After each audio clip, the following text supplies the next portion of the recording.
میرے ساتھ خداوند کے کلام میں سے نکالیے یوحنا کی انجیل اس کا پہلا باب اور اس کی پہلی آیت سے لے کر ہم 5ویں آیت تک پڑھیں گے اور تثلیث کے معنی بھی دوں گا، الوہیت کے معنی بھی دوں گا اور خدا کی خدائی کے لائق اس کی عبادت کے متعلق آپ کو بتانے کی کوشش کروں گا۔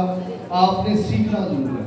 اب وہ کیا الوہیت ہے، کیا اس کا جلال، اس کا پرتاؤ، اس کی ذات کو نمایاں کیا گیا ہے۔ خدا نے اپنے آپ کو شاید چھپائے رکھا تھا، مگر یہاں اس کی الوہیت کو ہم بہتر طور پر جان سکتے ہیں اور نور کو سمجھ سکتے ہیں۔ گناہ کا سب سے پہلے مسیح یسوع نے کیا کیا؟ ان کے گناہوں کے لیے اپنے آپ کو دے دیا۔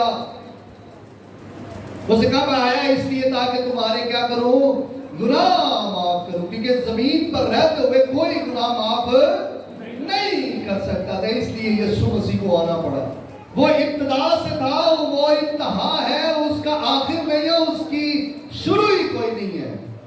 بیٹے کا ہونا بہت ضروری ہے۔ اگر بیٹا نہیں ہے تو باپ کو جان نہیں سکیں گے۔ میں جب بھی کبھی میں تھیولوجی پیش کرتا ہوں تو میں بتاتا ہوں کہ بیٹے کا ہونا بہت ضروری ہے۔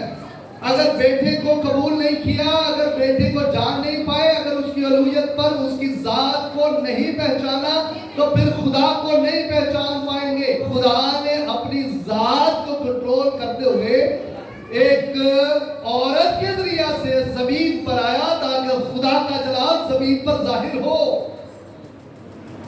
کیونکہ میں اور آپ تمام جو تھے گناہگار تھے اور زمین پر نبی اور پیغمبر اور رسول اور جتنے نبی تھے سب آئے اور سب نے گناہ کیا اور سب خدا کے جلال سے محروم رہے، مگر ایک شخص کو آنا ضرور تھا، اس کا نام یسوع مسیح تھا۔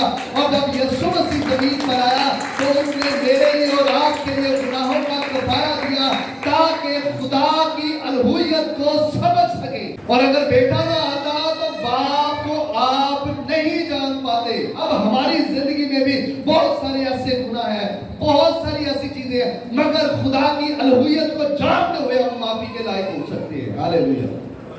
تو ہم کتنے بدبخت لوگ ہیں، مگر پھر بھی خدا کی الوہیت، مسیح کا جلال اور اس کی ذات ہمیں بچائے رکھتی ہوئی ابتدا میں کلام تھا، اور کلام اور کلمہ مجسم ہو کر الوہیت کی شکل میں اس ذات کی صورت میں ہمارے درمیان رہا اور ہم نے اس کا ایسا جلال دیکھا جیسے خدا کے بیٹے کا۔ ہاللیلویہ۔ اس کی ذات کو پریزنٹ کرنا بہت ضروری ہے، کیونکہ ہم اس کی ذات سے غافل ہو چکے ہیں۔ اس کی قدرت جو ہے اس کے بیٹے میں سمائے گی، اور جو باپ کر رہا ہے وہی بیٹا کر رہا ہے۔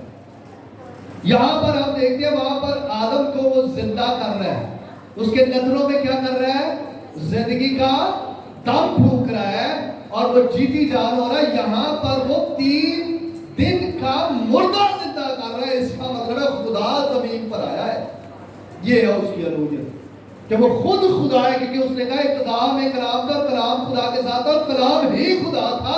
وہی باپ بیٹے کی صورت میں ہمارے درمیان رہا تاکہ اس کا جلال ظاہر ہو۔ اور پھر یوحنا کی انجیل اس کے 6 باب میں ہمیں ملتا ہے کہ خداوند یسوع المسیح نے کہا میں ہوں، ڈرو مت، اور جب لفظ میں ہوں کا استعمال کرتے تو اس میں الوہیت چھپی ہے۔ اب یہاں سے ہمیں پتہ چلتا ہے کہ یسوع مسیح خدا کا بیٹا ضرور ہے مگر خود خدا ہے۔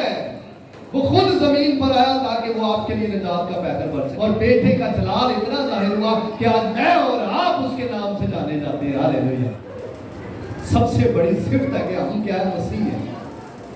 اور پھر یہ کہہ کر ہم اس بات کو اعلانیہ طور پر کرتے ہیں کہ باپ ہمارے گناہ معاف کرنے کا اختیار رکھتا ہے۔ یہ سب سے بڑی صفات ہے کہ وہ ہمارے گناہوں کو بھی کیا کرتا ہے؟